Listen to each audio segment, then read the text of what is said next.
전 세계가 경악하고 있습니다. 우리가 최고다라던 CNN 베테랑 제작진의 신념이 무너졌습니다. 한국의 전력 기술이 뉴욕 한복판 블랙아웃에서 CNN만을 살려냈고 미국 전역의 시청률을 초토화시켰습니다. 오만의 잔해 위에 솟아오른 한국의 압도적 현실. 지금부터 그 누구도 부정할 수 없는 진실을 공개합니다. 제가 아틀란타 CNN 본사로 출근하던 그날 아침, 지하철 창밖으로 스쳐가는 풍경을 보며 새로운 기획안을 머릿속에 그리고 있었습니다. 미국이야말로 모든 혁신의 출발점이라는 확신이 제 어깨를 단단하게 받쳐주고 있었죠. 30년간 이 업계에서 일하며 쌓아온 제 신념은 마치 화강암처럼 단단했습니다. 뉴욕타임스 건물을 지나칠 때마다 느끼는 그 자부심이 오늘도 가슴 깊은 곳에서 울려 퍼지더군요. 커피 한 모금을 마시며 수첩에 적어둔 문장이 있었습니다. 미국은 언제나 세계를 이끌어왔고 앞으로도 그럴 것이라고 말이죠. 제 옆자리 승객이 읽고 있던 경제지 헤드라인이 눈에 들어왔는데 실리콘밸리의 새로운 투자 소식이었습니다. 역에서 내려 본사로 걸어가는 동안 거리의 활기가 제게 확신을 더해주었습니다. 이 도시의 에너지가 곧 세계의 미래라고 믿어 의심치 않았던 거죠. 회사 로비에 들어서자 거대한 CNN 로고가 반짝이며 저를 맞이했습니다. 엘리베이터 안에서 동료들과 나눈 짧은 인사에도 우리가 세계 언론의 중심에 있다는 자긍심이 묻어났습니다. 회의실 문을 열고 들어서니 프로듀서들이 이미 자리를 채우고 있었습니다. 편집장이 화면에 띄운 차트를 가리키며 다음 특집 주제를 발표하더군요. 바로 한국 기술 특집이었습니다. 순간 제 입술 끝에서 작은 웃음이 새어나왔는데 그것을 억누르기가 쉽지 않았습니다. 옆자리의 리차드가 제 표정을 읽었는지 고개를 끄덕이며 속삭였습니다. 한국은 그저 조립과 마감의 우등생일 뿐이라고요. 그의 말이 제 생각과 정확히 일치해서 마음이 한결 편해졌던 것 같습니다. 자료실로 돌아와 과거 제가 만들었던 다큐멘터리 포스터들을 하나씩 훑어보았습니다. 미국 예외주의를 다룬 작품들이 벽면을 가득 채우고 있었고 그 앞에서 저는 스스로를 다독였죠. 책상으로 돌아와 포스트잇을 꺼내 들었습니다. 노벨상 수상자 제로, K-팝, 성형수술이라는 단어들을 하나씩 적어 모니터 옆에 붙였습니다. 편집실로 자리를 옮겨 첫 조사 목록을 만들기 시작했는데 한국은 모방국가라는 프레임을 어떻게 구체화할지 머릿속으로 그려나갔습니다. 퇴근 시간이 되어 지하철을 타고 집으로 향하던 중 열차가 잠시 멈춰섰을 때도 저는 중얼거렸습니다. 우리는 그래도 최고라고 말이죠. 어느 화요일 저녁 타임스스퀘어를 지나 스튜디오로 향하던 중 갑자기 모든 전광판이 동시에 꺼지는 것을 목격했습니다. 건물 안으로 뛰어들어가니 스튜디오 조명까지 완전히 죽어버린 상태였죠. 메인 컨트롤룸으로 달려가는 복도에서 비상등만이 희미하게 깜빡이고 있었는데 그 순간 누군가 소리쳤습니다. CNN 송출은 살아있다고요. 컨트롤룸 문을 열자 수십 개의 모니터가 여전히 밝게 빛나고 있었고 방송은 끊김없이 나가고 있었습니다. 전력관리 대시보드로 다가가니 화면 한쪽에 낯선 라벨이 보였습니다. K그리드, ESS 한국전력기술이라고 적혀 있더군요. 브라이언이 제 어깨를 두드리며 설명했습니다.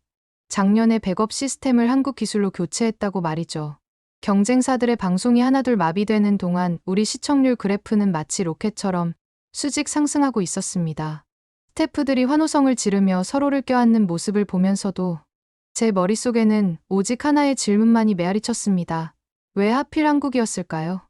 6시간이 지나 전력이 복구되었을 때 제 머릿속에는 한국이라는 단어가 잔상처럼 깊게 새겨져 있었습니다. 그날 밤 집으로 돌아가는 택시 안에서 저는 처음으로 제 확신에 작은 균열이 생겼음을 느꼈습니다. 다음 날 아침 부사장 마이클이 저를 그의 사무실로 불렀습니다. 책상 위에는 극비 도장이 찍힌 두꺼운 보고서가 놓여 있었는데 그가 그것을 제 앞으로 천천히 밀어주더군요. 첫 페이지를 넘기자 구글, 아마존 웹서비스, 메타, 테슬라 같은 기업들의 이름이 즐비했습니다. 그 옆에 적힌 숫자들이 제 눈을 사로잡았는데 핵심 부품 의존도를 나타내는 수치였습니다. 한 페이지를 더 넘기니 엔비디아 최신 인공지능 칩 한국 양산이라는 문장이 굵은 글씨로 박혀 있었고 그 순간 제 숨이 잠시 멎는 듯 했습니다. 실리콘밸리 최고 경영자들의 내부 메모를 읽어 내려가던 중 한국 공급 중단 시 생산 불가라는 표현을 발견했습니다. 점심시간에 리차드를 찾아가 보고서 일부를 보여주었더니 평소 자신만만하던 그의 표정이 돌처럼 굳어지더군요. 우리가 몰랐던 것뿐인가라는 자문이 제 자존심을 뿌리째 흔들어 놓았습니다. 그날 저녁 컴퓨터 앞에 앉아 항공권 예약 사이트를 열었습니다. 결제 버튼을 누르며 스스로에게 다짐했죠. 확인하지 않고는 믿지 않겠다고 말입니다. 인천공항에 도착해 입국장으로 걸어가던 중 여권을 꺼내려는 순간 앞쪽 카메라가 제 얼굴을 스캔하더군요. 화면에 제 이름이 뜨면서 환영합니다. 미스터 앤더슨이라는 음성이 흘러나왔습니다. 고작 18초 만에 모든 입국 절차가 끝났고 믿기 어려울 정도로 매끄러웠죠. 수화물 찾는 곳으로 이동하는 동안 휴대폰에 알림이 떴는데 제 가방의 현재 위치와 도착 예정 시간이 표시되어 있었습니다. 공항 와이파이는 로그인도 광고도 없이 즉시 연결되었고 제 업무용 클라우드가 순식간에 열렸습니다. 환승구역에서 만난 안내 로봇이 증강현실로 최적 경로를 보여주며 이동 시간을 계산해 주더군요. 택시를 타자 뒷좌석 태블릿에 실시간 요금과 경로, 정체 구간 예측이 투명하게 표시되었습니다. 지하 도로를 달리는 동안에도 통신이 한 번도 끊기지 않았는데 이것이 이상하게 느껴지지 않을 만큼 자연스러웠죠. 호텔에 도착해 키오스크 앞에 서니 1분도 안 되어 체크인이 완료되었습니다. 엘리베이터를 기다리며 저는 깨달았습니다. 미래의 표정은 과시가 아닌 담담함이라는 것을요. 이튿날 아침 강남의 한 카페에 들어섰을 때 모든 사람들이 휴대폰으로 미리 주문하고 있는 모습이 눈에 들어왔습니다.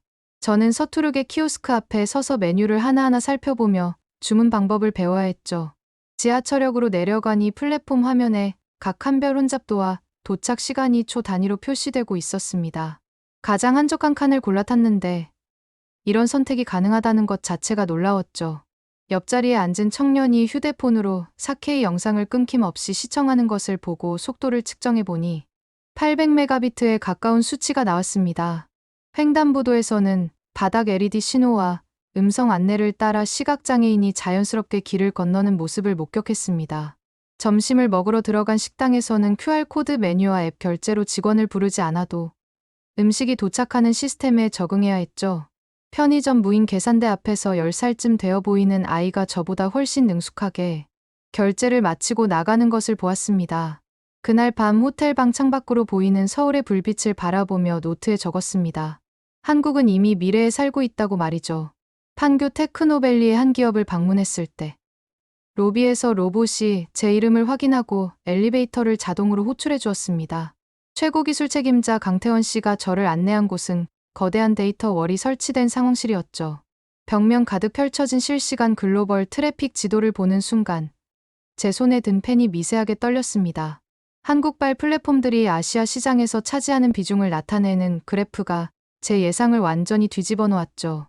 인공지능 연구실로 이동하니 번역 엔진의 정확도, 곡선이 경쟁사들을 추월한 시점을 보여주는 차트가 있었습니다. 스타트업 캠퍼스를 둘러보는 동안 여러 대표들이 반복해서 하는 말이 있었는데 한국은 최고의 테스트베드라는 것이었죠. 한 젊은 대표가 제게 말했습니다. 팔지 않고 더 크게 키우겠다고요. 그의 눈빛에는 확신이 가득했고 그것이 단순한 허세가 아님을 저는 알 수 있었습니다. 퇴근 시간이 되어도 꺼지지 않는 사무실 불빛들을 보며 깨달았습니다. 이들의 위기의식이 곧 에너지가 되고 있다는 것을요. 세종시로 향하는 자율주행 버스에 올라탔을 때 운전석이 텅 비어 있는 것을 보고도 이제는 놀라지 않았습니다. 정확히 예정된 시간에 도착한 버스가 부드럽게 출발하는 것이 당연하게 느껴졌죠. 정부통합전산센터의 상황실에 들어서니 거대한 지도 위로 교통과 치안, 전력 데이터가 실시간으로 유기적으로 흐르고 있었습니다. 담당자가 시연해준 이사 신고 절차는 놀라웠는데 몇 번의 클릭만으로 모든 관련 기관의 데이터가 동시에 갱신되더군요. 민원 사진을 올리자 인공지능이 위치와 담당 부서, 예상 처리 시간을 즉시 분배하는 것을 목격했습니다.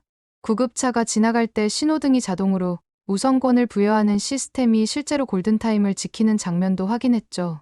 블록체인 기반 권한관리 시스템 덕분에 공무원조차 함부로 개인정보를 열람할 수 없다는 설명을 들었습니다. 구내 식당에서 점심을 먹는 동안 공무원들이 태블릿으로 유연근무를 조율하는 모습을 보았습니다. 그 순간 저는 새로운 상식을 배웠죠. 정부가 가장 빠를 수 있다는 것을요. 화성시의 반도체 공장 앞에 도착했을 때 삼엄한 보안 절차를 거쳐야 했습니다. 클린룸 유리창 너머로 보이는 금빛 생산 라인은 마치 미래의 심장처럼 뛰고 있었죠. 3나노미터 웨이퍼의 수율 그래프가 모니터에 표시되었을 때 그것이 실험이 아닌 양산을 의미한다는 것을 깨달았습니다. 고대역폭 메모리 생산 라인 앞에서 저는 나도 모르게 속삭였습니다. 인공지능의 두뇌가 여기서 태어나는구나 하고요. 극자외선 장비의 최적화 소프트웨어를 자체 개조했다는 설명을 들었을 때 제 눈이 저절로 크게 떠졌습니다. 젊은 연구원 한 명이 제게 다가와 말했는데 여기가 최전선이라 떠날 수 없다고 하더군요. 그 말을 들으며 제 가슴 한편이 뜨거워지는 것을 느꼈습니다. 1나노미터 로드맵 차트를 보여주는데 거기 적힌 연도가 막연한 미래가 아닌 구체적인 계획임을 알 수 있었죠. 공장을 나오며 온몸으로 느꼈습니다. 세계가 의존하는 한 점의 무게를요. 인천공항으로 돌아와 출국장에 들어섰을 때 여권을 꺼내기도 전에 얼굴 인식 게이트가 열렸습니다.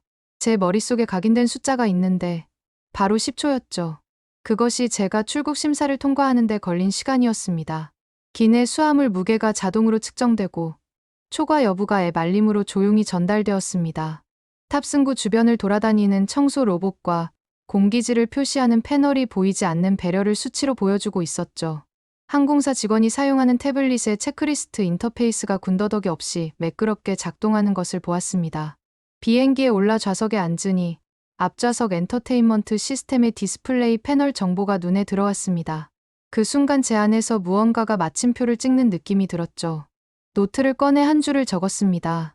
한국은 기술을 보여주지 않고 작동시킨다고 말이죠. 뉴욕으로 돌아온 후 편집실에서 200시간 분량의 촬영본을 90분으로 압축하는 작업이 시작되었습니다. 화이트보드를 가득 채운 구성안을 보며 리차드와 치열한 논쟁을 벌였죠. 그는 계속해서 이건 과장이라며 수치들을 의심했고 저는 원본 데이터를 하나씩 다시 꺼내 보여주어야 했습니다. 내부에서도 시청자가 받아들일 수 있도록 순화하자는 압박이 거세게 밀려왔습니다. 하지만 저는 맞섰습니다. 진실을 부드럽게가 아니라 명확하게 말해야 한다고요. 내레이션 초안을 20번째 수정하던 중 한 단어를 놓고 한참을 멈춰 서 있었습니다. 새벽 2시가 되어서야 공장 수율 그래프와 세종시의 응답속도 그래프를 같은 화면에 겹쳐 놓았죠. 마지막 컷에 서울의 야경을 올리고 조용히 헤드폰을 벗었습니다. 그리고 스스로에게 말했죠. 이제 나도 바뀌었다고요. 예고편이 공개되자마자 반응은 폭발적이었습니다.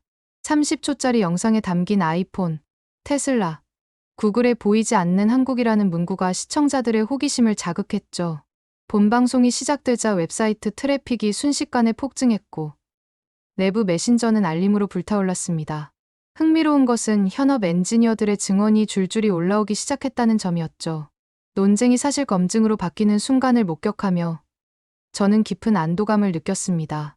대학 캠퍼스들에서는 한국어 수업 증설 요청 공지가 공유되기 시작했다는 소식이 들려왔습니다. 편집실 모니터 앞에 앉아 저는 한동안 고개를 떨구고 아무 말도 하지 못했습니다. 리차드가 조용히 다가와 제 어깨에 손을 얹으며 말했죠. 내가 틀렸다고요. 다음 회의를 준비하며 화이트보드 첫 줄에 네 단어를 적었습니다. 바로 제가 처음 받았던 그 키워드들이었죠. 하버드 경영대학원 강연장에 섰을 때 저는 크기가 아닌 밀도라는 문장으로 강연을 시작했습니다. 학생들의 눈빛이 처음에는 의심으로 가득했지만 점차 적용 가능성을 탐색하는 표정으로 바뀌어가는 것을 보았죠. 노트를 덮으며 저는 깨달았습니다. 제 안이 오만이 사라진 자리에 겸손히 자라났다는 것을요. 집으로 돌아와 아내에게 한국에서 배운 3가지를 이야기했습니다. 연결과 속도, 그리고 배려라고 말이죠. 책상 서랍을 열고 인천공항 게이트 사진 한 장을 조심스럽게 넣었습니다. 10초의 설득, 그것이 제가 가져온 가장 소중한 기념품이었죠. 제작팀에 새로운 프로젝트 제안서를 보냈는데 제목은 시스템이 만든 휴머니즘 한국의 일상이었습니다. 카메라를 다시 손에 들며 다짐했습니다. 이번에는 더 배우는 마음으로 기록하겠다고요.